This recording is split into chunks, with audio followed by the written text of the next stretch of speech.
প্রণাম নেবে। এই যে আমরা পূর্ণকুম্ভে স্নান করতে যাচ্ছি সবাই, তো এটা এটা আপনার একটা আমি ইউটিউবে দেখলাম, নিরাকারের আপনি বলেছেন যে নিরাকারকে আমরা পুজো করছি, তো সেটা তো আমরা বসে জপ করেও করতে পারি।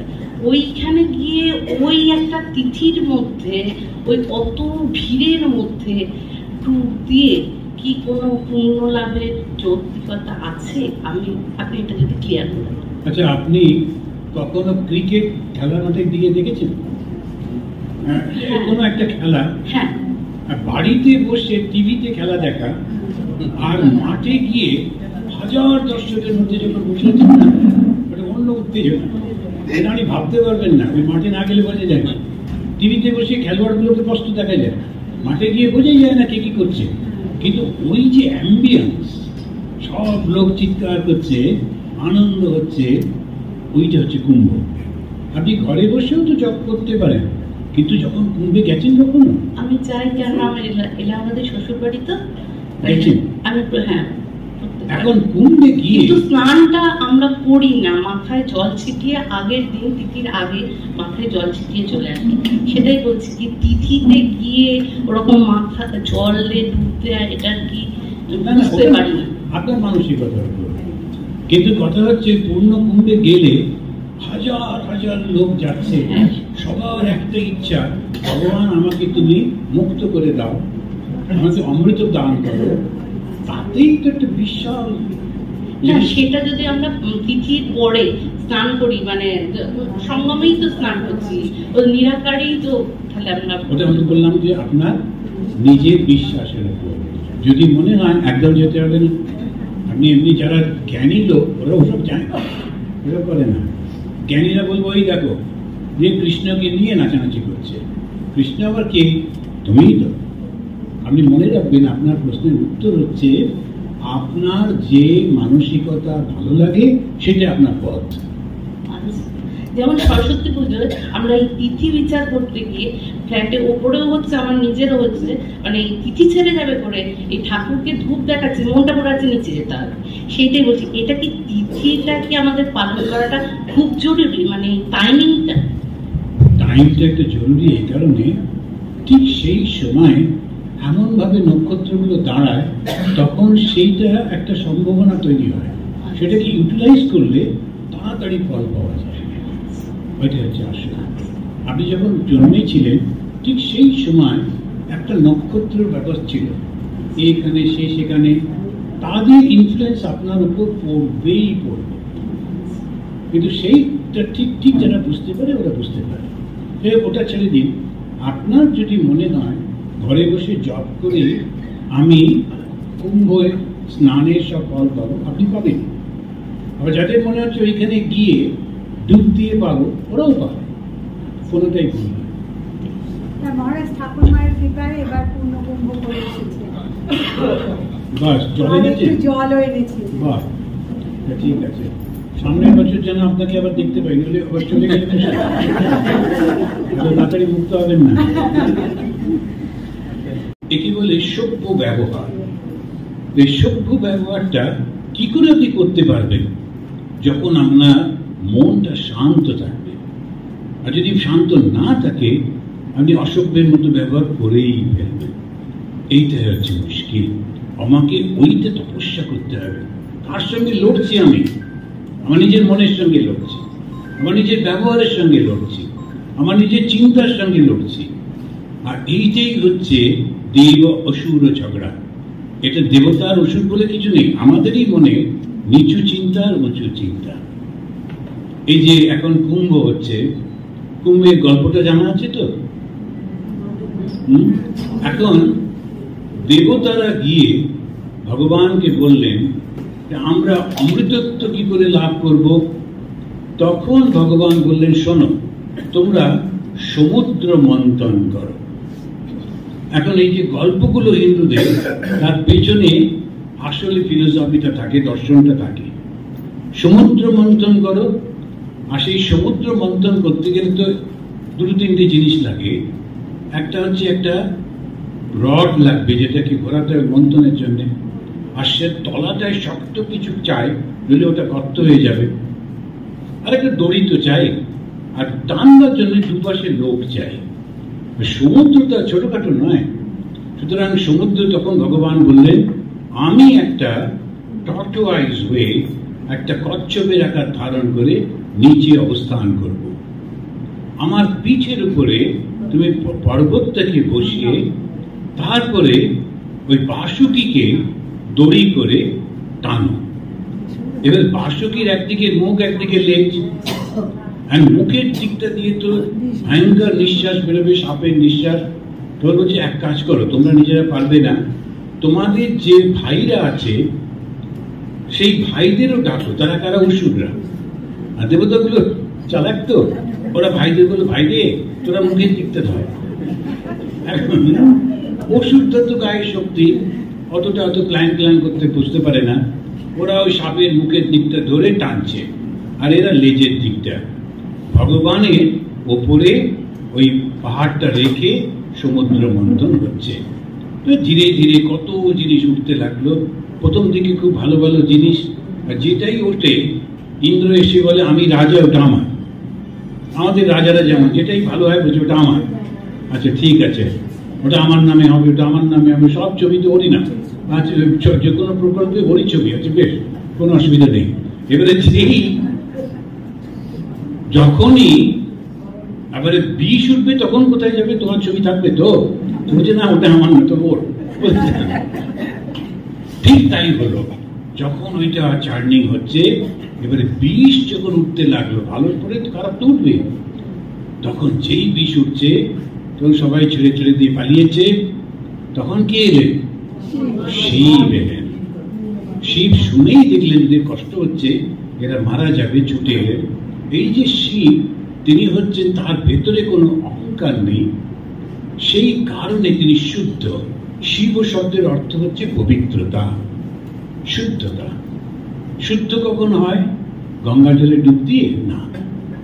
শুদ্ধ হয় যখন ভেতরে কোনো অহংকার থাকে না, উনি শুদ্ধ। তো সেই শিব এলেন। এখন কথা হলো, সেই সমুদ্রটা কোথায় ছিল?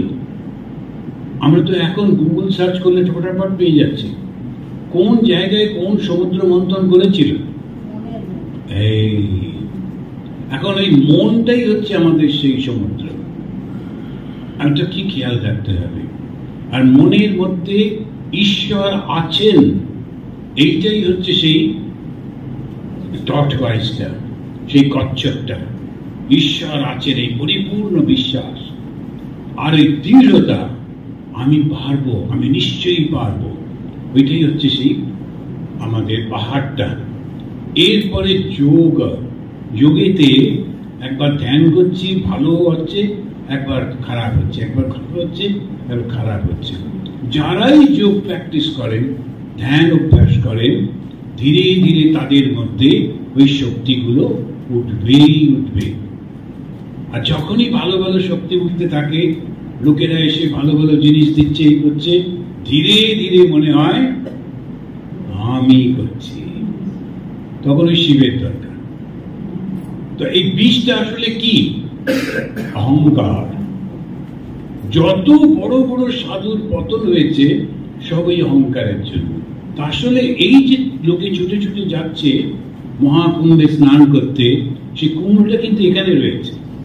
আর সেইটা যখন আপনি চার্নিং করছেন ধ্যানের সময়, তখন যেটুখানি ধ্যান করে দেখবেন আশেপাশের লোকেরা এসে না আপনার কাছে কথা বলতে চাইবে, আপনার সঙ্গে ভালো ব্যবহার করবে, সব কিছুর মধ্যে খুব সুন্দর আসবে। কেন? আপনি ভগবানকে ডাকছেন। সেই জন্যে এই ধ্যান করতে করতে যেই লোকগুলো এসে আবার পা ছুঁতে থাকে, তখন অহংকার এসে যায়। তপস্যা যেটা করতে হবে, অনুদ্বেগকরম বাক্যম একটা হলো, মনঃপ্রসাদ দ্বিতীয়টা। এই যে মনের শান্ত ভাবটা রাখতে হবে, তারপরে মন মুখ এক করতে হবে। যেটা বলছি ওটাই করছি, তা না হলে লোক ঠকানো হয়ে যায়। আর ধর্মের নামে কখনো লোক ঠকাতে নেই। এমনি যদি ব্যবসার নামে লোক ঠকান তাতে যে পাপ হবে, ধর্মের নাম নিয়ে লোক ঠকালে অনেক বেশি পাপ হবে। তারপরে আসছে শ্রদ্ধয়া পরয়া তত্ত্বম তপস্তত্ত্রিবিধম নরৈঃ অফলাকাঙ্ক্ষিভির্যুক্তৈ সাত্ত্বিকম পরিচক্ষতে।